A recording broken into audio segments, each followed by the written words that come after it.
If you think that success in the arts is all about talent, think again. Some artists get lucky and land the right opportunity, but most, they're stuck applying, waiting and hearing and nothing back. The truth is, luck isn't random, it's created. And in this episode, we're breaking down how artists can actually get noticed and why the right opportunities don't come from cold applications. Hardly ever. Let's get into it. Welcome to the Healthy, Wealthy, Wise Artist Podcast, where artists of all kinds come to fuel their passion, sharpen their skills, and thrive in their creative lives.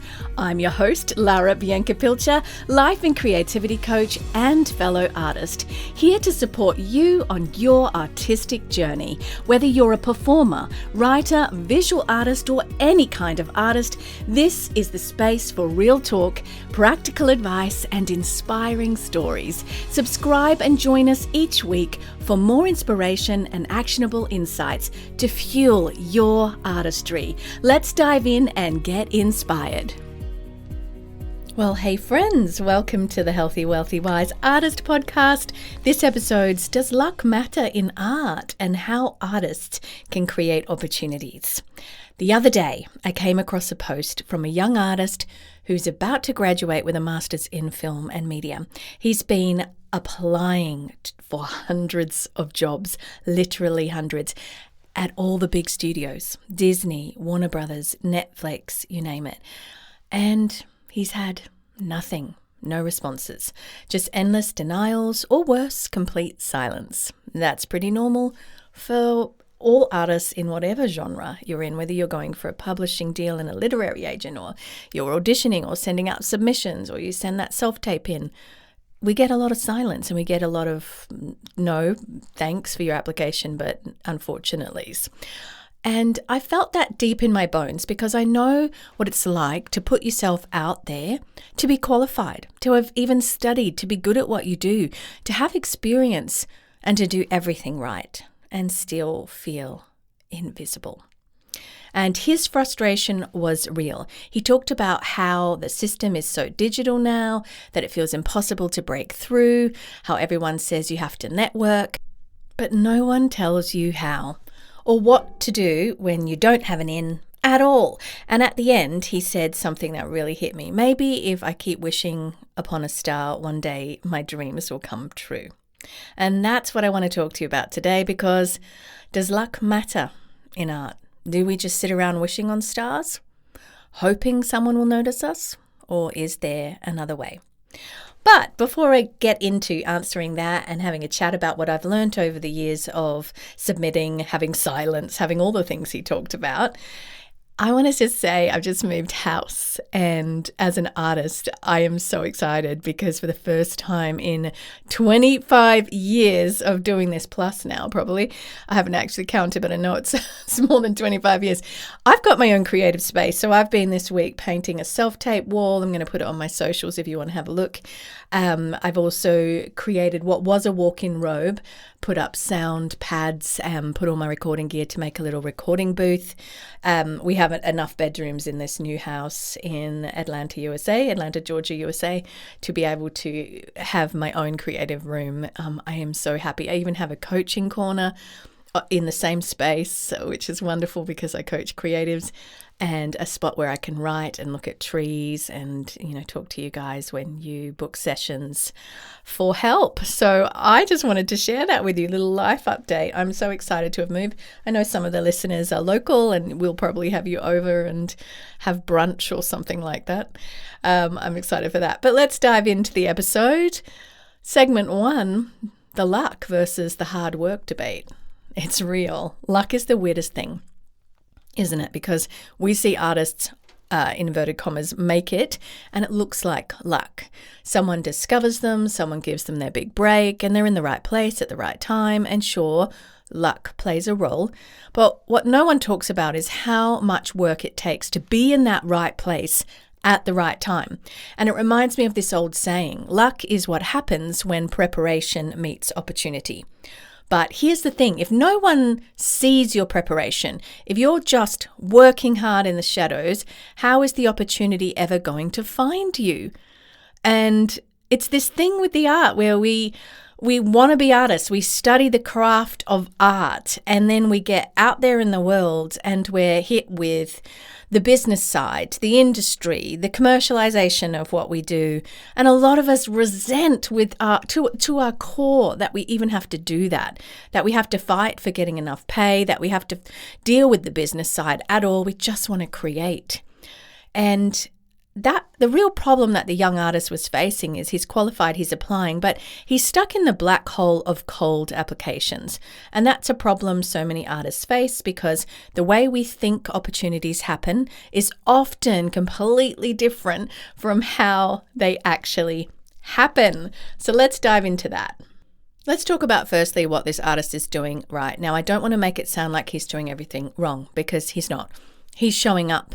He's putting in the work. He's got the degree, the experience, or the training if that's you and you don't have a degree. I know it's a very practical thing, art, so I'm not saying you need to have that, but he's got the training, the experience, the applications are going out. That's not nothing. A lot of artists don't even get that far because they're paralyzed by fear of rejection. So credit where credit is due. He's pushing forward despite the frustration, and that is really important.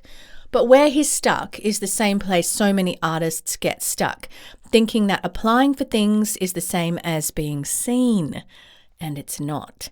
Most opportunities don't come from online job portals, they come from relationships in the arts. It's a very collaborative art form.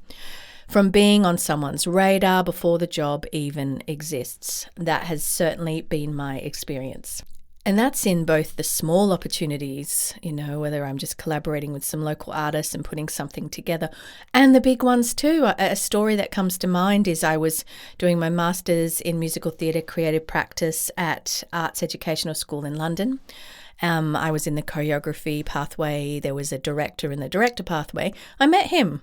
We knew each other, and he went out there and then did this huge West End show and a bunch of things, and then he was directing the musical Pirates of Penzance, and he knew me.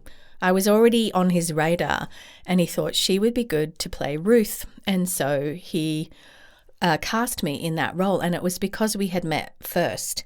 So it's where talent meets that relationship, meets that opportunity.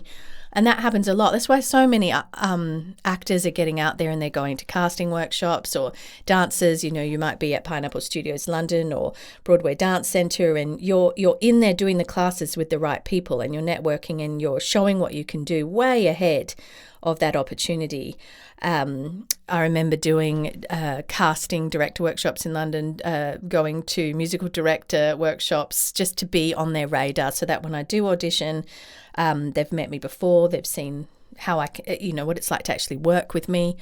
Same thing, whether you're a writer or whatever, you might be going. I've seen a lot. I'm in this space a lot at the moment because I've been writing a book. I have finished it, but I'm in the process of I've signed with a literary agent and a publisher, and so we're in that process of getting that to you, and I'm excited for that. But in that process, I learned so much because it's the know, like, trust factor. The literary agent wanted to do a Zoom with me, wanted to see what I would be like to work with. So there was that relationship there. But I saw as I was applying for a lot of things in that space that they're saying, come to our workshops and then we'll let you submit your book to us because we have that relationship and see that you've come to one of our workshops or gatherings or networking events or writers' retreats or whatever it is. It really is getting out there, not just putting in cold applications. I can't stress that enough. I've done so many cold applications as well, but the arts primarily are the know, like, trust, the collaborative. If there's 100 people in a room and they've met you at a workshop and everyone, just as an example, say everybody had the same level of talent, they're going to lean towards the person that they've seen before or met before because there's the know, like, trust. If everybody's a stranger, that's a harder situation. So it's getting on radars.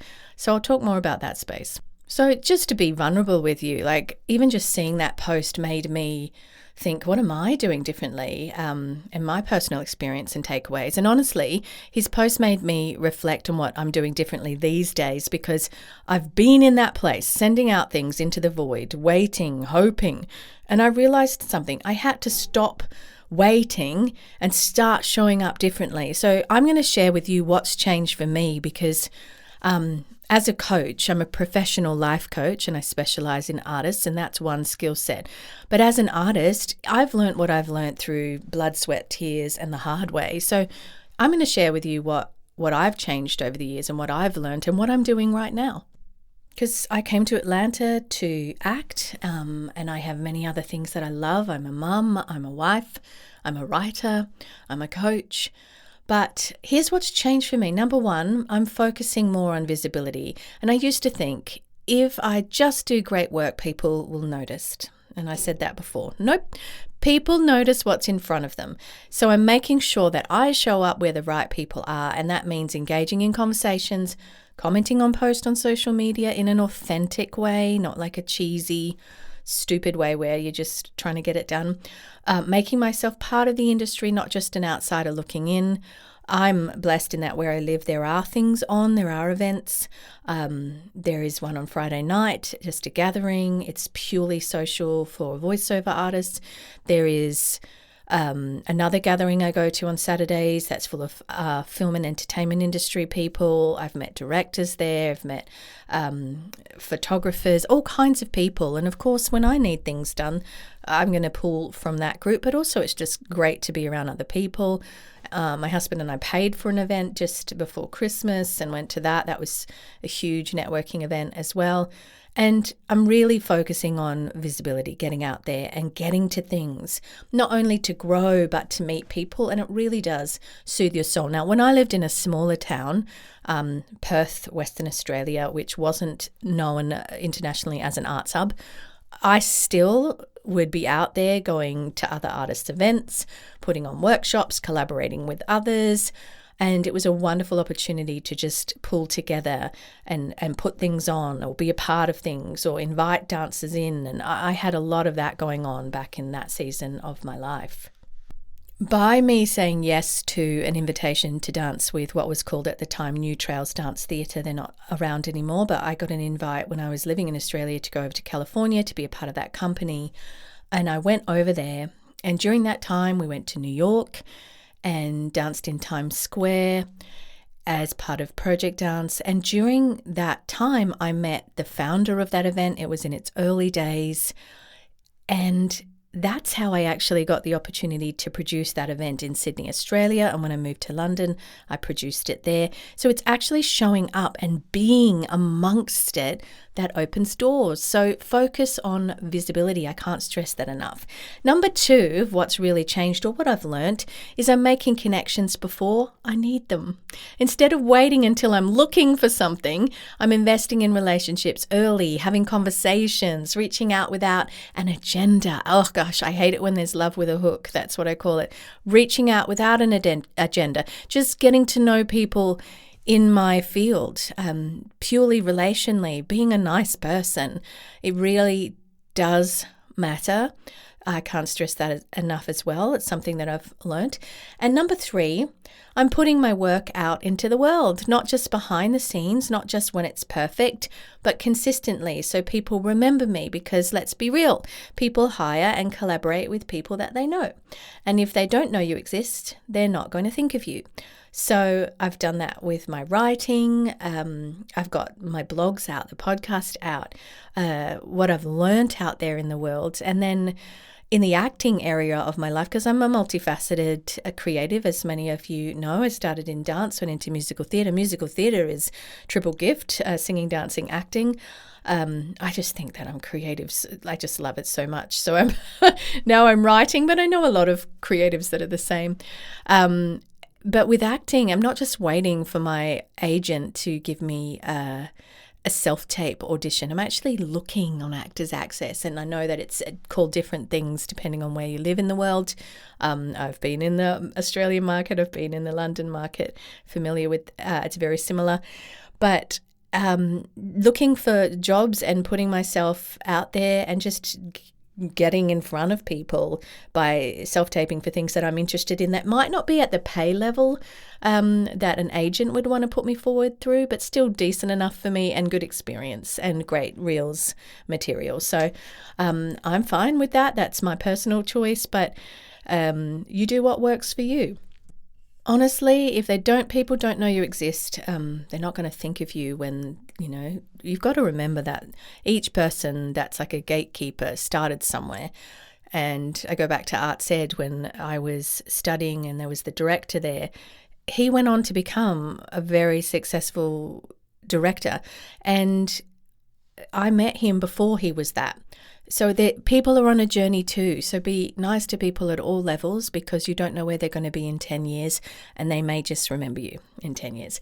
And I wish someone had told me this stuff earlier, because it seems so obvious to me now. But because for a long time I thought success was about working harder, and my last episode, one before last, was about that. It was consistency over hustle.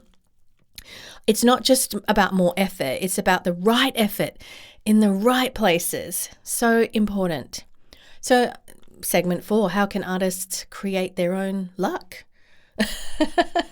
So if you're listening to this and you feel invisible, which is probably the majority, if you're applying or putting yourself out there and getting nothing in return, even if it's just things locally, like with your local church or whatever it is for you, I want to challenge you to step back and ask, am I just applying, or I'm making myself visible?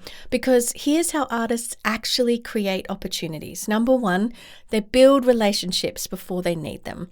People are way more likely to help you when they already know you. Number 2, they show up where decisions are being made online, at events, in industry spaces. Number 3, they put their work into the world, not just privately, but in ways that other people can see and connect with them. So obviously there's copyright and there's things, but if you're a musician or a singer, you're putting it out there. You're not just waiting for a gig to put it out there. And I think I was up to number 4. They don't just wait to be chosen, they create their own projects. So because when you create, you become someone worth noticing. And that's why it matters to create, and you get better at it. You're not going to start at the level of your own projects. Like you might write a scene and go, I want to record this. I know a videographer and I want to record this. Well, the first time you do it's not going to be great, but it gets better because you did it. The same with writing and putting things out there. You get better because you did it. Dance choreography, sorry, just hit the wall.